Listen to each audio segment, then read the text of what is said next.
Hey, this is Josh. And this is Sam. Uh, Welcome to Star Wars Deep Digging. You could probably tell the episode from, Against all odds, and after a long time, we're back. Yeah, we'll try to not take such long hiatuses in the future, but, we've got busy schedules. No promises. We can't make those promises. But we will do our best to get through these as fast as possible, in the hopes that it doesn't take us an entire year just to get through the original trilogy. It'll probably take us an entire year to get through the original and prequel trilogies, though. We don't serve their kind here by Chuck Wendig. As if the day wasn't bad enough, the gods blame droid detector wasn't working right again. Because who just walked in but a couple of gods blame droids? It's okay. Weird that he's not using damned. Also, apparently he's a polytheist. Nice to know about old Wooher. One was a rickety old prodigal droid tarnished and sand scored. The other a blue top astromech. Both probably came off of some Jawa sandcrawler, each probably half a circuit shy of a proper droid. A couple junk bots that'll just wreck the place like droids do. They got no hearts, they got no soul, and now they were here in his cantina. It was bad news in an already crummy day, like a hawked up galabas spit on top of a poodoo sundae. Wooher, bartender at the Mos Eisley Cantina. Oh, I should probably mention that poodoo is bantha food. And it looks much the same coming out the other ends. Yeah, it's gross. Wooher, bartender at the Mos Eisley Cantina, started his day the same way he always did. It up before the two sons, weary from a night of ragged, dream-worn sleep, breakfasting on salted zucca and pulverized gravel maggots. I swear I've heard of those before. Zucca and gravel maggots. Before stomping upstairs to the cantina. He turned on all the lights, warmed up the machines. Already the first bad news hit him. They were running low on damn near everything that would calm tempers on this hot, dead world. No gar slurry, no fistula juice, none of that hooch that the Gamorreans cook up. Alright, so, man, I really need to look up more of the in-universe Star Wars foods, because I swear these are all references. But yeah, I'm sure you're all familiar with what Gamorreans are, but if you're not, they're big people. Okay. Episode 6, Jabba's Palace, the big green guys with the axes. Yeah. Wooer pulled out the telescoping arm from underneath the bar top, popping the latches and unfolding his datapad screen with a rackety clack. Of course, that wasn't working either. He had to blow Sanskrit off it, then whack it a few times, and all that got was a glitching screen full of fat, corrupted pixels. That meant he couldn't pull up the delivery schedule. Datapads show up a lot, but I think this is the first time we've heard someone use the word pixels. He was pretty sure that his guy, a spacer named Bims Torka, was supposed to deliver a shipment of stuff yesterday. Okay, I'm pretty sure that one's not a reference. Maybe even the day before. Torka was supposed to bring him the standard stuff, was maybe a case of not bag Nixer from Jakku, or Silicon's reference, which was about as nasty a brew as you could get. Bubbly, high-octane booster fuel, basically. Shh, can you keep it quiet? I'm playing Star Wars The Empire Strikes Back 1982 version on my datapad. Oh, good old Atari. Basically, got people too messed up. Lure knew that this thing he did, this thing behind the bar, it wasn't art. Any lunk-brained sand-eater could do it. But to do it right, you had to know some things, and one of the things you knew was that you didn't want your drinkers too drunk too fast. That happened, and they were out, stopped buying, and started fighting. Or worse, started puking. You'd think vomit wouldn't be quite as hard to clean up as blood, but what do I know? I'm not a bartender. Still, they wanted the stuff, so he charged a premium. But now he didn't have it. Didn't have any of it. What he had was the dregs, which they'd buy, but they wouldn't like it. That meant he'd have to hear them complain, and the last thing he wanted to do was hear them complain. Was either nursemaid, soothing the poor little babies, animals, whining, mewling animals. Well, if you don't like it so much, why don't you quit and give your job to the next guy that walks in here? I think that would make a lot of people really happy. It was what it was, so he hit the button to open the locks and roll up the gates. Basically, I'm thinking of this. Hey, bartender, it's me, Greedo. Have you seen Solo? That's it! I quit! You, Rodian, you're in charge now. You are the one making the drinks and the meals for these people. I'm out, you're in. Okay, now that would be the best what if ever. Maybe an April Fool's Day what if. We should just do what if that where minor characters trade places with minor other characters. What if Greedo was the bartender? Now that's gold. So he hit the button to open the locks and roll up the gates. And that didn't work either, so he took a pivot wrench to it and gave it 3 good whacks. Wong, which got it open again. The locks hissed. The gate opened up with a staccato rattle. It didn't take long before the joint was full of spacers and traders, pirates and smugglers. All around were dust heads, spice hounds, flesh peddlers, gear tinkers. The usual, but no droids. Never droids. Later in the day, the model nodes were playing, and they were alright, guys and girls. Okay, so, do you think there are multiple female members of the modal nodes in this continuity? It's hard to tell. At least for Bith, who, let's be honest, were pretty bizarre, but he hated their music, just sounded like noise to them. Okay, what is with the modal node standards? That stuff is great! Then again, everything sounded like noise to Wooher. Worse than the nodes was who came in next, the smuggler Solo and his walking shag pile co-pilots. Hey, how are you prejudiced against Wookiees too? You work for a Wookiee. I don't think Wooher likes anyone in here. Yeah, he needs to get friends.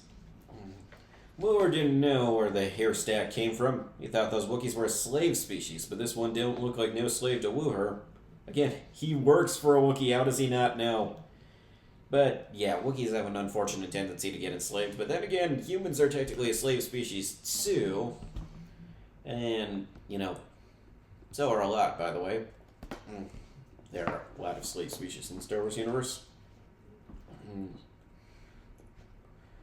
Only other Wookiee he knew was the one that owned this cantina, a fellow named Shulman, also not a slave, which was fine by Wooher. Nobody should have to be a slave. Well, he's got that going for him. One good point. Was part of the lifeblood of this planet because of the Hutts. Now thinks the Empire was part of the lifeblood of the whole damn galaxy. But he wouldn't have a part of it. Sure, he could have helped here, or if he bought a slave or two, then it wouldn't just be him. Yeah, he's got Acmina working some nights, but a couple of slaves would take the pressure off him during the day. But it didn't seem right. Didn't seem right at all. Acmina will get, you know what, let's just get it out of the way. Alright, so assuming any of you watching remember the holiday special, and if you don't, you really should watch it because it is an unforgettable experience. Truly, truly it is. Acmina is B. Arthur's character.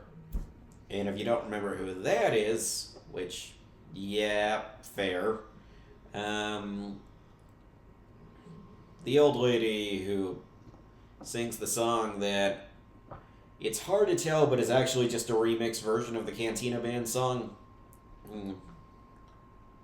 One more round, friends, then homeward bound, friends. I swear, if we keep watching that every year, I'm gonna get that song stuck in my head forever, and I'm gonna love it.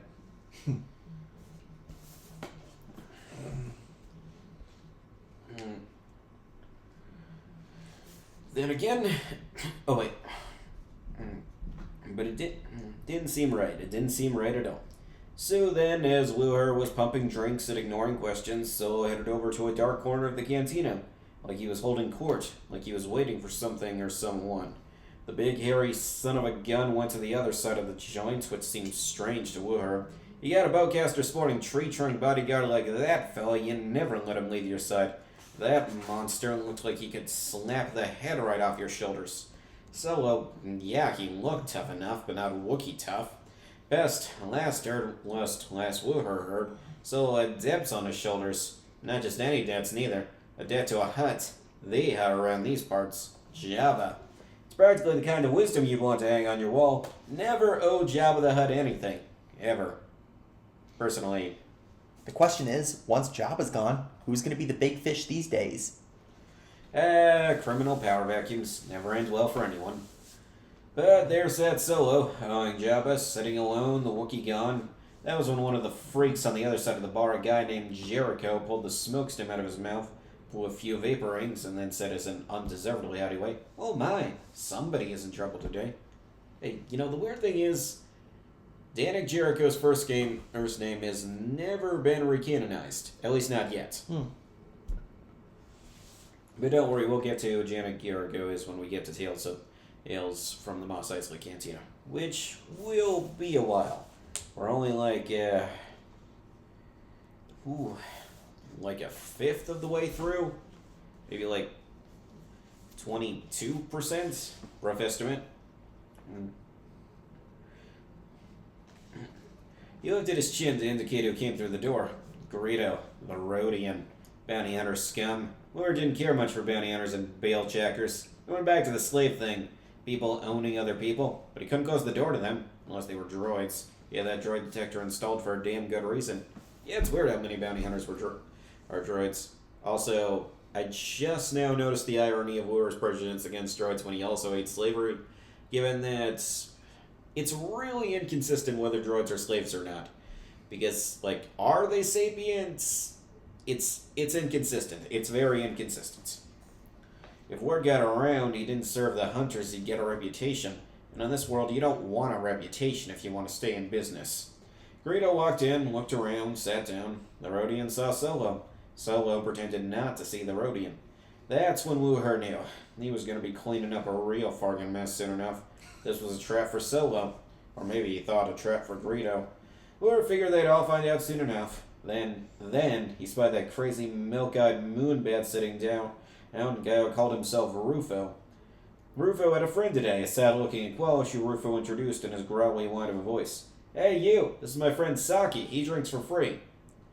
Now, here's the interesting thing. Cornelius Evazan and Pondo Alba's names were originally Rufo and Saki. I think it started in an old role-playing game source book, and then again in the radio drama. I'm not sure when they got their official names. I should check that someday. "Nobody drinks for free," Wooher said, but Rufo kept talking like he didn't even hear the answer. "That Rhodian you just dragged out of here? I could have taken him, I could have killed him." "I'm sure you could have," Wooher said, scowling. Big boaster, this guy. I wonder which Rhodian that was. I know a few people who can actually drink for free, and basically bartenders in charge them a thing. Is one of them Labria? Probably. Do you have a list or something? No. I'm just guessing that there are a few really tough people who are intimidating. So intimidating the bartenders are like, here's your drink, no charge. Probably. Big boaster, this guy. "I could kill anyone in here." You gonna order something? Rufo ordered a couple of black fizzers for him and his brooding Aqualish friend, which were quickly delivered before heading to the other side of the bar to fill a few more requests. Someone hissed at him. Ugh, the smoker again, Jericho. "What?" Wooher snapped. The man had a drink already. Wooher always told people, if you have a drink in your hand, you don't need me for nothing. And yet they always talked to him. Always had to jabber and yammer. Well, yeah, I mean, that's the secondary point of a bartender. "That man over there, with the one bad eye and the face. Yeah, Rufo. That is not his name. He is a killer, a surgeon, or once was, by the name of Dr. Cornelius Evazan. Be wary of him. Be wary of his partner as well, the Aqualish Ponda Baba." Jericho pursed his lips. The man was an incorrigible know-it-all. "Do you think he's still in Anzati? I mean, there's no reason for him not to be." I believe he's still in Zadi. "At the very least, his personality is very different, so this is not the kind of way an assassin talks. I met him once at a banquet, though he surely does not remember. He was different then, less mad, not yet disfigured, but still a killer. It was then that Jericho leaned in conspiratorially. I could dispatch him for you, before he causes trouble, because I assure you he will cause trouble. I don't give a hot cup of yerba gal what you do, what he does, what anybody does. I just make the drinks and get paid. Jericho nodded, a slight smirk on his face. Ah, yes, I understand you. But the way he said it sounded like he heard Lure say something he didn't say, and as Jericho moved to the other side of the bar to be nearer to his son, Lure felt it. Like everything. I mean, Lure, you just said that you wouldn't interfere. So that means there's nothing stopping old Danik from, well, doing what he does best. Lure felt it. Like everything was coming down in his head. Lure felt hot, sweaty. And you didn't feel sweaty in a dry place like this, but here he was, feeling slick, woozy, feverish, not with an illness, but with a moment of grave indecision about his life and his place in it. Even as he poured a glass spirit for a pilot, a little Chadger fan screeching at him. Wait. Okay, first off, is it pronounced Cabe or Cabe? How are we going to pronounce that? I mean, I don't know. let's just go with Cabe. There's no accent over it. Even though, like, Kabe, like, there's no way that should be pronounced Cabe, but fine. Fine. Also, Cabe isn't a pilot, so do you think there was another Chadder fan in there? Yeah, there are lots of Chatter fan in here. The reality of his situation hit him across the back like a club. Lure had no one. He had nothing but this bar and these people. These freaks, these spacers and traders, pirates and smugglers. Every day another body dropped, and every day protection money paid to the huts. Didn't he see a couple Imperial troopers kicking around outside the door? Probably meant he would have to suffer an Imperial inspection soon, too. And it was then, right then, that the gravest indignity hit him. Those two droids came in the door, the Prodigal and the Astromech. They came clanking in with the old Herman who showed up once in a blue moon and this fresh-faced desert kid. Ah, yeah. Obi-Wan stops in sometimes, too. Like, we really need more stories about Obi-Wan just hanging out on Tatooine. Well, okay, I feel like that. Obviously, it's not a popular opinion. Already, Lure felt heat blistering his forehead. Not the heat of the day, which he was used to by now, but the fever of rage flushing across his brow. Droids. Droids. Hey, he barked. We don't serve their kind here. Hey, what's Obi-Wan doing on Tatooine? Oh, just hanging around.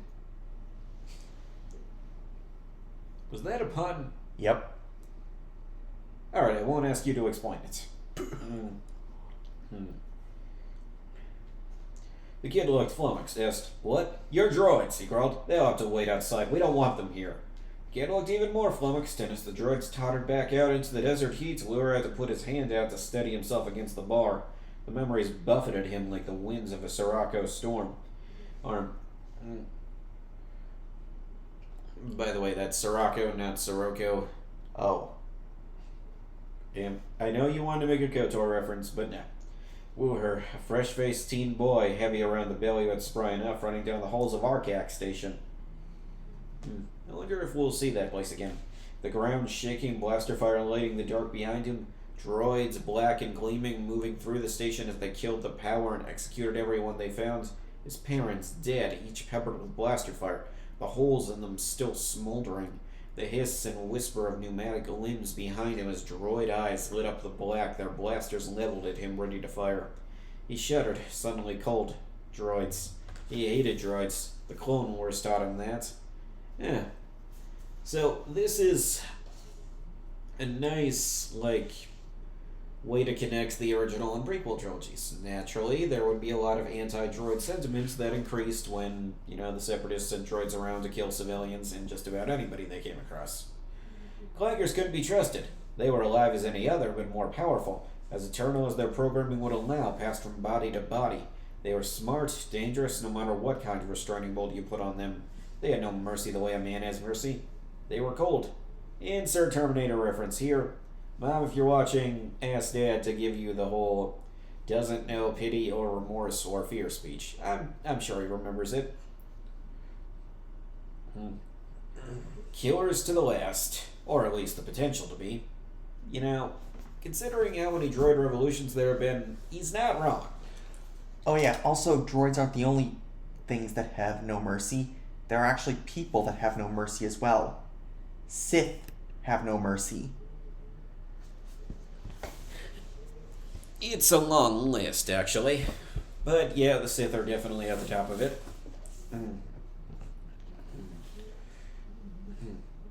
They were cold, killers to the last, or at least the potential to be. Lore did not have long to dwell on this, however, because now the fresh-faced kid stood at the bar tugging on Wooer's sleeve the way a kid does to an elder. Stupid boy, probably just some hick from the sticks. From the stick. I mean, would people even use the phrase "from the sticks" on Tatooine? There's no trace. Wooer groused at him. Well, okay, except for those ones Boba found once. And I guess there gotta be a lot more, because otherwise where does the wood for the Gerdurfi stacks come from? Wooer groused at him, slid a glass of dirty water across the bar. Kid wanted clean water, he was welcome to pay a premium for the privilege just like everyone else. Next to the bar, better than black melon juice. Next to the bar, the hairball Wookiee was talking to the old hermits. Neither of them was drinking a thing at the moment, of course, just taking up seats. But out of nowhere, a commotion kicked up. Stupid kid must have bumped into the Aqualish. Maybe the Aqualish bumped into the kid. Doesn't matter because that Saki, or Ponda Baba, or whatever his name was, became skeeved off something fierce. Worst of all, here came the Melkai Evazon, mad as a sun-baked womp rat. He doesn't like you, Evazon said to the kid. The boy, confused, answered simply enough, I'm sorry. I don't like you either. It's then that the Melkai goes into the boasting mode. You just watch yourself. We're wanted men. I have the death sentence in 12 systems. If only there were an alternate reality where these two were friendly. You saw that Robot Chicken sketch too? No, I was actually thinking of Rebuild the Galaxy. Oh, man. All these parodies, I can't keep them straight. We gotta rewatch the Phineas and Ferb one someday. That one's a classic. Wooer thought, who says that? Who announces that there's a God's blamed criminal with a death sentence? Might as well print your bounty across your head and make yourself a target to every whack job with a debt to pay. Yeah, that's probably how he got himself attacked by good old Jodo Cast. Oh, be careful, the boy said, not being careful at all. Stupid kid. You'll be dead, Evazon snarled, grabbing the boy and spinning him around. That's when the old man, the hermit, got involved. This little one's not worth the effort. Even Jodo Cast would come after Evazon when Evazon announced that he's a wanted man. Well, I mean, yeah, but obviously he'd be the first. Flamethrower and all that. His voice crisp, regal, not like in these parts. It's called an English accent, courtesy of Al Guinness. The old hermit didn't drink much, but always paid for clean water, never caused trouble, never spoke up much. The old man, in that regal voice of his, offered to buy Evazon something. Evazon roared, throwing the boy backward and into a table. Kid crashed against it, going down like a sack of rocks. Someone drew a blaster, the Aqualish maybe. It was like being back on Arcax again, and Wooer thought to get out of the way. The blasters leveled at him, ready to fire. A blue spear of light cut through the cantina air, vroom, vroom. Behind the droids, twin spears of light, blue and green. Wooer leapt for the ground, panic kicking him in the ribs. The sound of screams, of a limb hitting the ground. Droids screeching, hissing as laser swords cut them to pieces. Do you think that was Anakin and Ahsoka? I mean, there are a lot of blue and green pairings, like Luminar and Barriss, but I'd like to think it was Anakin and Ahsoka. It would be a nice parallel. Yeah. Actually, well, they did that, no, that was a different episode. Yeah, I think it might have been. Actually, could have been anyone. Yeah, this is the problem with Lucas limiting them to only blue and green. Like, if they still had yellow and orange and pink, and you get the picture. It would be a lot easier to narrow it down. And then Wooer stood again. The aftermath was plain to see. The Aqualish cradling a stump arm. Evazon collapsed against his stool, his chest rent open. the farm boy staring, eyes wide as the twin sons and the old man, and coolly nodding as he led the boy away. And like that, all returned to normal. The music began playing anew. Jericho rumped and turned away, continuing to let vapor rings lazily drift from his puckered lips. Just another day here in a Mos Eisley cantina. But it wasn't just another day for Wooher. Not now, not anymore. The memory of this day and that day so long ago played again and again in his mind, each memory chasing the last, circles and circles, round and round. Blasters up, droids, limbs, sabers of light. The chaos wasn't over that day, far from it. It wasn't long before a pair of stormtroopers came in, started asking what happened here. What Wooher thought was this. I don't know much about what happened here today. I know I kicked a couple of dirty droids out because you can't trust dirty droids. I know there was a nasty character who told me his name was Rufu and that his friend was Saki, but he was really someone named Evazan and his friend was Ponda Baba. I know they messed with the wrong farm boy because that farm boy had a friend, a hermit who, up until now, was just that, just a hermit. But I think he was more than a hermit. I think he was a Jedi of old. I thought they were dead and gone, the Jedi. They once saved my life, these Jedi saved me from a whole battalion of dirty droids. I think he's overestimating the numbers there. Battalions are big. On second thought, I do think that was Anakin and Ahsoka. Yeah, they could probably take down a whole battalion, just the two of them. Saved me from a whole battalion of dirty droids, so I'm inclined to give this one a pass. And you should too. He didn't say any of that, of course. He knew not to get involved or say the wrong thing to a couple of Imperials. He knew, too, that the old man and the boy were already gone, having seen the troopers come in. He pointed in the direction of the empty tables and shrugged. Later, a single shot screamed out, and the Rhodian, Greedo, dropped dead on the table as the smuggler Solo stood up and walked away like it was no big thing. He tossed Wooher a couple of credits, said something slick, and then wandered out of the cantina. Wooher had to go over, drag the body out, hastily scrub blood from the table. Why was there blood? Laser fire cauterizes the wounds. You're dead before you get a chance to bleed. And besides, Greedo was fried, as in completely fried. No blood, just blackened smoke. Also, single shot. Another vote in favor of the Han shot first clip.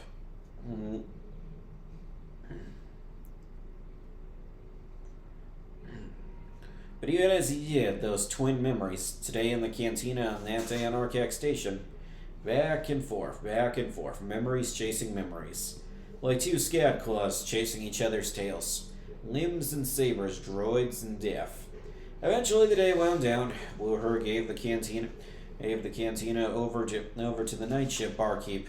A tough old broad named Akmina who lived out on the Delkin Ridge with her wife, Shorshchi. Okay, so confirmation that Akmina is indeed Sapphic.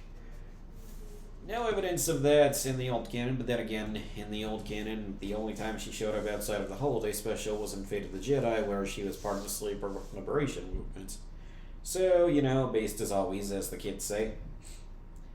Can you believe, we're not kids? And Wooher did what he always did. He went, had a glass of blue milk to settle his stomach, and then he went to bed. And he wondered what the next day would bring. He wondered if he would do it all again, or if this was his chance, as it was so many years ago on Arcac Station, to change course, to do something different. That night long ago derailed everything. His parents dead, his life changed. Maybe now it was time to get it back on the rails. Maybe he could change his path even now. Maybe he could find some place of his own. Someone of his own. Maybe he could change his destiny. But would he? I'll look that up later. I'm sorry I didn't look it up before now. I'd have more to say. The Quill Warren Cantina Caper by Kelly Sue DeConnick and Matt Fraction. There's a legend, Cave begins, in the Biff overworld about the place that comes after death, the realm of all light, the big sleep. I don't know what they call it. They're Biff. You ever try talking to a Biff? Who knows? Anyway, whatever it is, in Biff heaven there's a club, a nightclub. And every night the finest Biff musicians who ever lived, died, gather there to play. They have a gift for music, which you should know in advance, that the contextual arena of the following anecdote makes sense once I reach its amusing conclusion. Don't explain the joke, Cape. Anyway, these dead yet legendary Biff musicians create the sweetest music in the whole quintessence. On stage, however, sits a simple stool upon which a golden clue horn rests, that no musician dares play, or, or even touch. Well, if you wait long enough and drink enough whatever the Biff drink, again, I challenge you to talk to one of them and understand a single thing they tell you. And I mean not understand to know precisely what they are saying, but rather truly comprehend what the things they are saying actually mean. I don't think the Bith are that hard to understand. She's stereotyping. As the Bith legend goes, in this club, you may see the stranger when he comes for his horn. Now you ask, who is this, the stranger, and why should I care? Well, I shall tell you. It is, in fact, the purpose of this delightful parable / joke I have chosen to share with you as an entree into our business at hand. The stranger enters this music club in heaven and approaches the stage. In reverence and respect, everyone watches in silence. The stranger picks up the horn, plays just one note, and it sounds so beautiful that everyone present weeps in an aesthetic apotheosis. It is revelatory. It is the very sound of light and love. His single note leaves them all weeping every time, musician and drinker alike, and then the stranger, he leaves, if you can believe it, as quickly and quietly as he came. One night the stranger comes, picks up his horn, rends the hearts of those present in twain, and exits as his wont. So one regular, rather a newcomer compared to some of the old-timers, turns to another regular, this one an old-timer who will know, unlike the newcomer asking the question, and asks, now without a little incredulity, who is that guy, Lirin Da'avi? And the old-timer says, no, it is God. He only thinks he is Lirin Da'avi. So, the biggest lesson here, Bith are monotheist. I did not know that. Or at least Cabe thinks they are. Cabe waits for a laugh that never comes. For you see, in Biff culture, Lirin Da'avi was the finest clue horn player ever too. It is a lost cause. Scrapper Robson gives Cabe the look. It is the look that means, tiny bat-faced creature, your language sounds like a series of squeaks and chirps to me, and I have no idea what you are on about. It does, by the way, but seriously, Cabe's clip in A New Hope lasts just for a few seconds, but it is an adorable few seconds. Little bat girl. Cabe is a girl, right? I can never keep track. I swear Cabe's a girl. And Cabe sees it about 17 times a day. She sighs, oh thank goodness. And places a golden clue torn atop the scrapper's countertop. Anyway, this is it. Give me 55. This language the scrapper speaks. He haggles Cabe down to 48, which was probably 3 more than Cabe dared hope to get for the tarnished piece of crap sound tube in the first place. This is the first time, Star Wars characters do not say crap often. And then displays it prominently in the window of a scrapper shop. Scrapper shops always have a clue horn in the window. They are good for business. The Muftak and Cabe, rulers of the kingdom of the Cantina Underground, which is a kingdom with a population of 2. By night, the Muftak sleeps in the cavernous stone pipeways below the spaceport, or below the scorching desert surface of Tatooine, below the view of the twin suns that steer the sky, relishing the lower ambient temperatures and the mercy it grants its thick furred hide.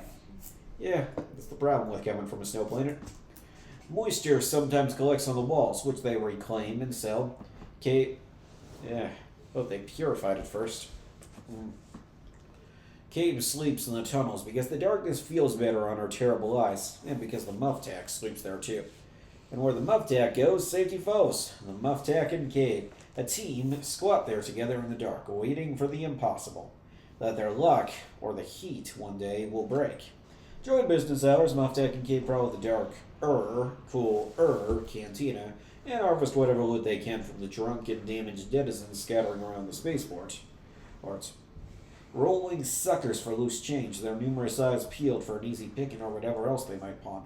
Casing the tourists and transients, they lift from one guy, sell to another, spend the cash on his thing some other third chump somewhere wants but doesn't know how to find. Then they mark it up, moving along, and live like lords until the money's gone. And repeat, always, forever, ABC, always be certain to hustle, hustle, hustle. Making a living in the Mos Eisley underworld means constant legwork, sketchy math, dubious markups, and always knowing whatever the next thing is going to be, no matter what exactly the next thing it is. It is exhausting. And Mos Eisley, everyone has side hustles, but the Muff Deck and Cave, even their side hustles have side hustles. Acmina knows this and keeps it all on the down low, because what kind of drink slinger would she be if she didn't? But at the same time, respect must be paid, and by respect, Acmina means rent. If you want to be like Mufftek and Cade, you gotta have side hustles. You gotta have side hustles on your side hustles. You gotta have side hustles on your eyeballs. I'm really trying to imagine that right now. Anyways, not a lot, but enough that Acmina can slip a little something to Chelman, who owns the whole place, while padding her silk-lined pockets to make the trip underground worth her while. She clears her throat, and I can't believe Acmina can afford silk. The Muff Deck, sleeping one off, rouses as if waking from a mild case of light paralysis. Gabe, for her part, chirps. Gabe likes Acmina, and Acmina thinks Gabe's voice sounds like music, and so she enjoys listening to the chirp. Yeah, Acmina was rather good with music. Like, seriously, in universe, she was singing that night.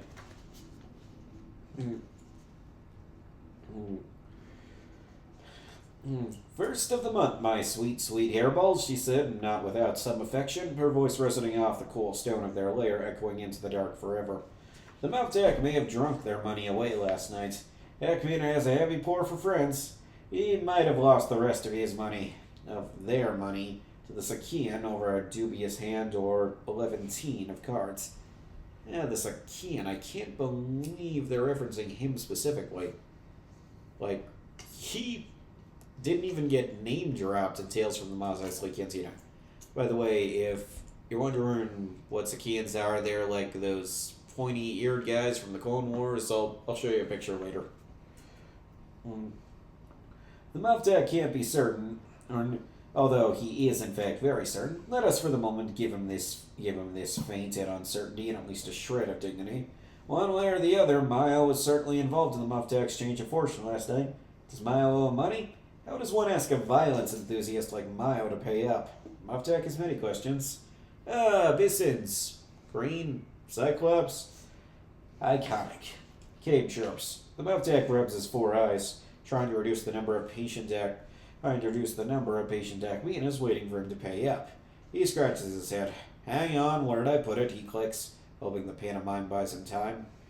Cabe chirps. The Muff Deck pats himself for pockets he does not have, as he does not now wear, nor has he ever worn, pants, or any article of clothing for that matter, as he lives his life trapped between a thick blanket of fur on an arid planet that may in fact be made somehow of actual, real, literal fire. If you think this is bad, you should visit Mustafar. Or Slayeron.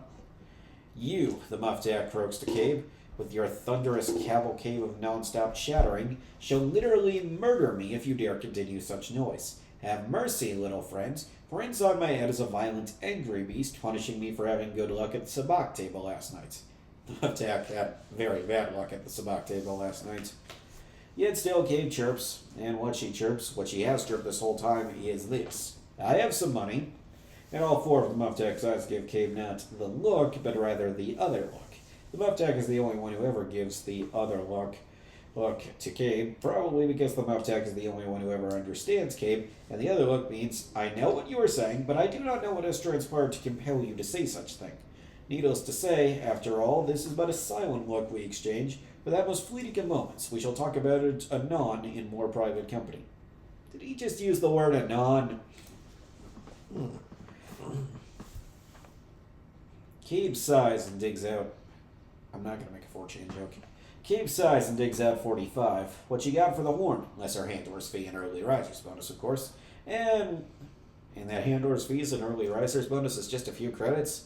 Wow, she is desperate. And waves it at the Muff Deck. Dummy. Where do you get that? The Muff Deck clicks. Then he realizes it doesn't matter, and he doesn't really care. The Muff Deck takes the money from Cabe and hands it to Acmina. It is one of the only times the Muff Deck doesn't extract his customary protectorate surcharge for taking general care of Cabe, but he makes a note to himself to doubly compensate himself in the future. Acmina counts it. She tisk. 45? That's more than half light, friends. And with my delivery charge and filing tariffs extracted, you're short 60 at least. She looks at them, and they look at each other. They know she won't kick them out. She knows they know she won't kick them out. Probably physically she couldn't, even if she wanted, which she doesn't. Not really. I mean, yeah. Have you ever seen atols? They're big. They know that she knows that they know, and she knows and they know, and on, and all any of them really know is Showman, the boss, the landlord, owner of bars, maker of drinks, and breaker of legs, instead of arms this time around, needs his vig, or he'll send someone down to the tunnels to extract her the old-fashioned way. If his mood gets particularly sour that day, which being a Wookiee in the desert happens with a great frequency, I've heard that Chalman breaks thumbs. he may choose to exterminate the infestation of mufftax and chatter fans in his pipes. Lost income be damned. Oh yeah, by the way, no one knows that mufftax are towels in this continuity because towels are native to order plutonium and thus recently discovered, like, They they don't really have space travel. which is that hard to integrate with the old stuff about Elzok 3 and Hoff and Swotor. Like, you can reconcile that. On this, at least, the Muftak and Shellman share common ground, but not enough to keep the Muftak alive. Life gets pretty cheap in Mos Eisley. Alzok 3, I don't really know, but Hoth and Swotor, that was a long time ago. Tals migrate.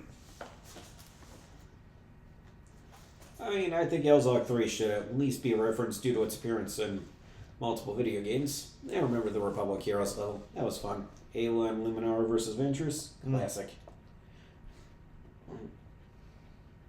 Oh, get it, the Muftak clicks. He doesn't know if Akmina understands his exact words or not. She gets the spirit of the thing, if not the details. Tonight, sweethearts. Respect must be paid, you know how it is. She turns to go, and the sound of her footfalls echoing down the length of the tunnel pipe makes the Muftak's head throb more. Small friend, before I die, and I assure you I shall die today for certain, tonight if I find luck, but surely my time is now in hand, the Muftak tact. Please, Cape, please tell me where and how you came upon such a small fortune, because for the life of me... Wait, that's a small fortune? Man, inflation must not exist in there, or it happens in reverse. As I swear, in most of the video games, whether Old Republic era or prequel era, 50 credits is rather cheap. Definitely not a small fortune. Because for the life of me, whatever little is left, whatever little it may be worth... Welcome to the Star Wars galaxy, where it seems that the rule of inflation takes backwards. The Star Wars galaxy, where the economics are made up and the credits don't matter.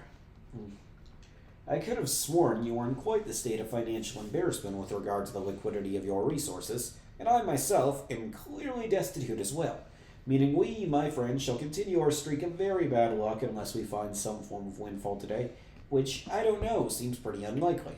But a moment ago you said you had good luck. You said you had very good luck at the sabacc tables last night, Skip. Counters, quoth the Muftak, I may have misspoken. Blame not the hustler for hustling. Translation: I lied, as I have from the very beginning.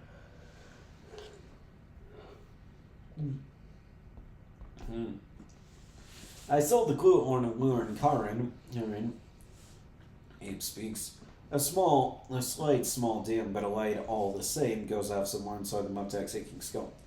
Smallness, forgive me if I am mistaken, but I seem to have the vaguest recollection that Mayo, who owes us both a not insignificant sum, one said a horn last night from Liren Karn himself, and in celebration drank himself to the point of irritability and then left the table and the horn behind, when it was in fact I who then took the instrument in question, the Muftak clicks, with the intent of converting it into funds later today in reparation of Mayo's aforementioned debt. I just remember that Liren Karn is one of the model nodes. Evidently, Cade just made the whole thing up. Man, I am slow today. I've read this story before. I should have seen that coming. Indeed, and knowing the day and what was due Akmina, Cabe said, I relieved you of the horn while you slumbered, as you had relieved him of the horn that he had relieved from Liren Karn, and thus made with great haste to a scrapper I know, who would be in the market for horns, especially for golden horns of Clue. Also, glue horns aren't normally gold, right? Pretty sure all the Biff's instruments were silver. Maybe Lyran just has multiple. I passed out and you stole it from me, the Mufta counters. I find that interpretation radiantly unkind, counters the Chatterfan. Bless sons, the Muftak rages, hangover training as fear-based adrenaline floods within him, and he leaps to his feet. Maya will eat you for this.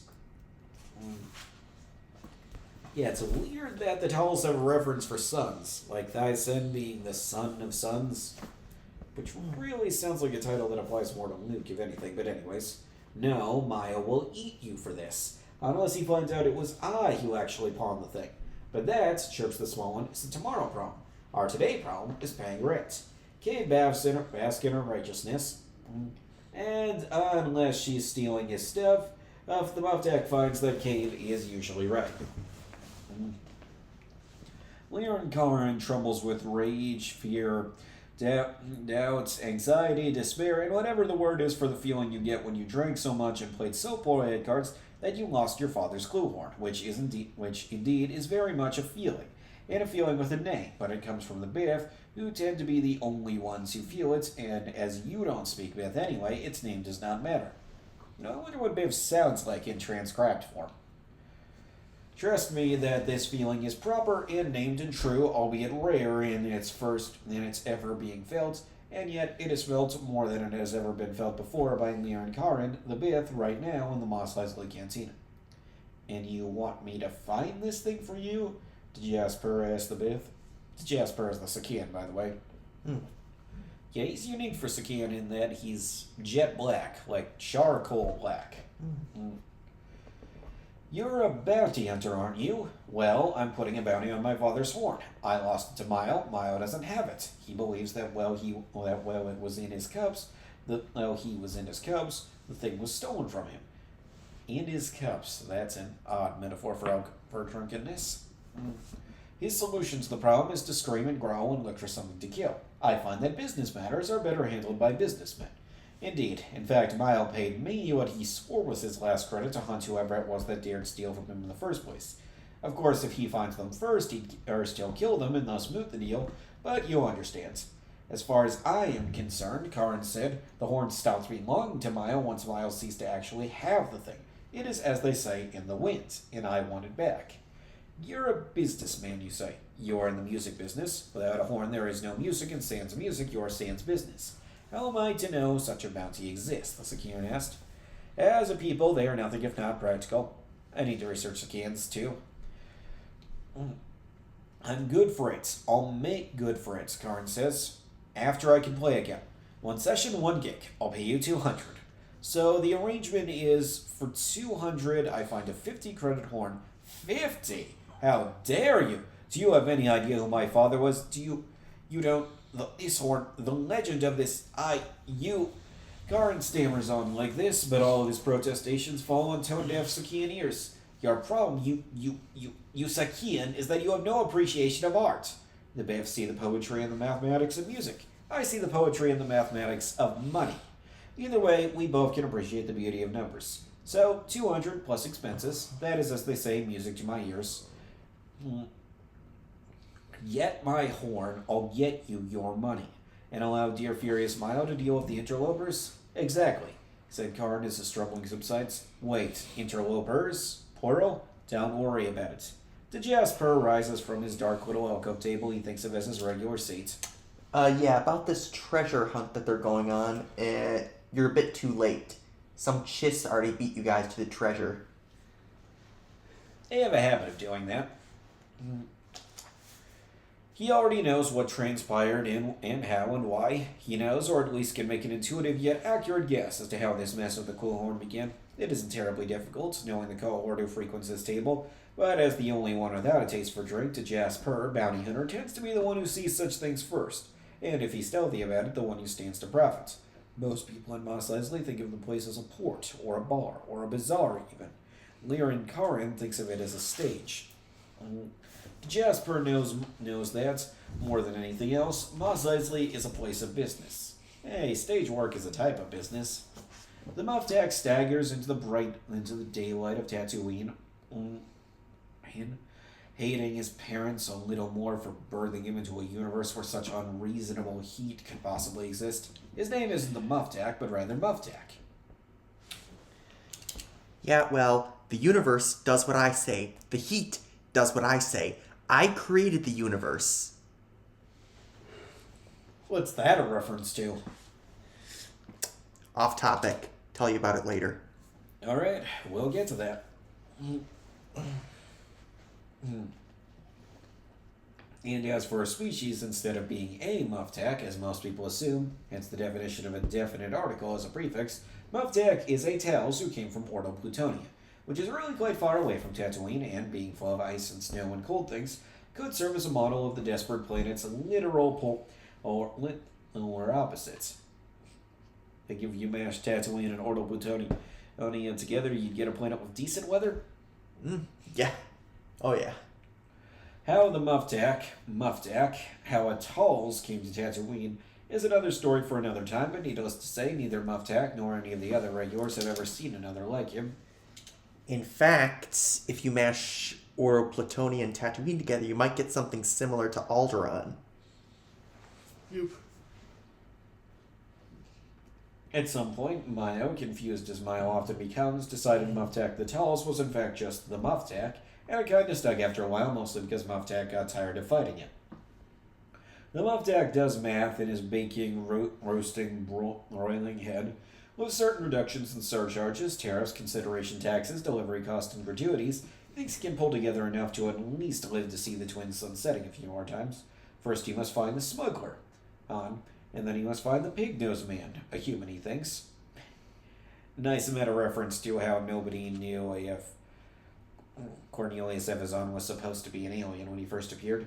Or the walrus face man, in a Qualish, he knows, and whom he knows well, if the two of them are separate, know where to find the pig-nosed, probably human man. Nobody likes the pig-nosed man. Well, yeah, I mean, that's what happens when you're a serial killer. Except it would seem the walrus face man. Sooner or later, they'll all end up at the bar. And Mos Eisley, sooner or later, everyone ends up at the bar. So the Muftak trudges to the bar. Mayo, a fight-happy abyssin with one eye, white mutton chops, and a giant chip on his shoulder, reaches at the scrapper. The scrapper, secure behind half a meter of what has to at least be Mayo-proof shielding, yawns. Yeah, and scream all you like, pal, but business is business. Someone came in and sold me the horn, I put the horn in the window. Someone came in and bought the horn. Quill horns are good for business, everyone knows that. But it was mine, Mayo yells. No, says the scrapper, it was mine. Mayo thinks. As this is not his strong suit, it takes a while. I wonder if that's what abyssin tend to be like, or if Mayo's just the exception. He works out the question in his mind, and the scrapper could swear he hears gears grinding. Who bought it? The scrapper says, How dare you, sir? The privacy of our clientele and their business is second only to our discretion. But as he says it, the scrapper curls his first two fingers up and in 2 times. Pap, pap. The intergalactic symbol for 20. It is? Mayo slides the money under the razor-thin slit behind the shielding that separates them. Where he got it is a story for another time, and besides, it isn't his anymore. A Sakian, real shiny. Walked in, bought it up like he was looking for it. Didn't even angle price, $300. The hell you sold that thing for $300, Mayo says. Nobody's so dumb as to believe a clue horn would sell for that much in a scrapper shop like this. Not even Mayo. It was in that neighborhood.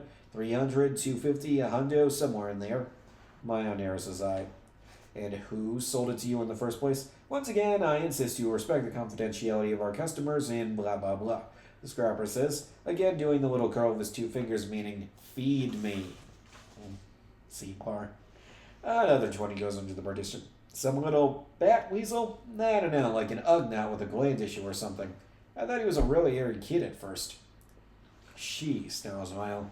Cabe. Also, are Ugnaughts really more commonplace than Chatterfin? I gotta check that too. So many things I gotta check. Mayo mentally adds 40 to the price he'll extract from the little Chatterfin who sleeps in the tunnels below them, which, again, and as thinking is not his strong suit, takes a while, which only makes Mayo more mad, which, as it happens, is Mayo's strong suit. A clue horn would make a not ridiculous cane, thanks to Jasper. her strolling through the spaceport toward the dark, cooler chimes of the cantina. At least a proper cane would have some use some practical value instead of this absurd stick with, excuse me, stick that made squeaky sounds that equated to music. Still, he admits to himself, when the bar was full of music, spirits were raised, and when spirits were raised, so too were glasses. Full glasses meant drunk patrons, and drunk patrons meant opportunity. Indeed. Indeed.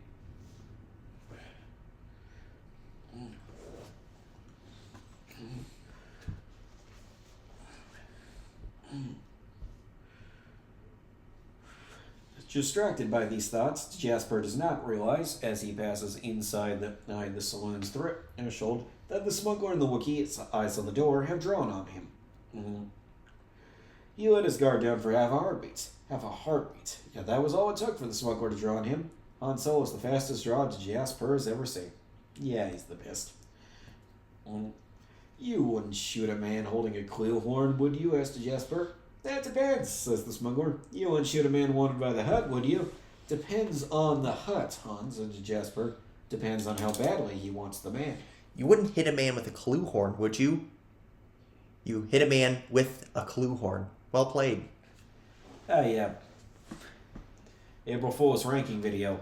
Bith weapons by their ability to... Bith instruments by their ability to be used as melee weapons. You're all heart, Han says. The Jasper cannot help but notice Han has yet to lower his blaster.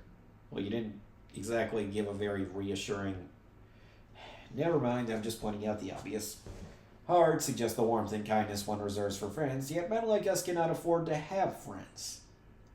You do realize is that a friend like Chewie is the main reason Han survived so long, right? I consider you a mutually beneficial associate by profession, if I consider you at all. The Wookiee barks. No offense. So answers for Chewbacca. None taken. I hear talk I might be a marked man. Marked man mean business. That's who we are right now, Per. A bounty hunter and a bounty. A businessman and a piece of unfinished business. Unless you convince me otherwise. I should have just shot him. I wouldn't spit on this particular hut were he burning alive for me and paying for mercy by the pounds, let alone the fortune he's offering for your hide. Far be it from me to turn my back on an opportunity, but certain lines even I will not cross. And to underscore the banality of his intents, he pulls an awkward toot sound from the horn. Han almost laughs, but Jasper has almost made a joke, but he didn't. For Jasper has almost made a joke, but he didn't, so he doesn't. That's an odd moral code for a bounty hunter to have, being unwilling to work for Jabba. Han considers him. Jabba pays well. No one knows too much about the Jasper hunter tracker, and they say he clawed his way out of Jabba's slave pits and never looked back. Now, Han Solo doesn't like Jabba, and the feeling at the moment surely is mutual, but even he recoils at the thought of how much hate the Sakian must feel towards his former enslaver. Oh, that's why. Han does a quick occasion in his head. Who would the Jasper want dead more? Who would the Jasper want dead first? Han puts the blaster back in its holster. Sorry, he says. Han Solo doesn't really mean it, and the Jasper doesn't really care. Word is, you were boarded. Chewbacca growls. Confirmation. It was the safe move, and to Jasper says, live to smuggle another day and make for paying the hut a tomorrow problem. Han shrugs. What else could I have done? I am saddened, though, as if my memory serves me. Among whatever else you were hauling under your floorboards, you were transferring a certain item on my behalf? Han nods to the Wookiee. Reaching into a satchel, the Wookiee pulls out the marbled egg of Gueo bird. I swear we've seen those before. He does to Jasper, who catches it with his free hand, then admires the thing. Boarded or not, I still know how to take care of my friends, Han says, underlined in the logarithm's tone. Jasper acknowledges it, and/or Han, with a nod.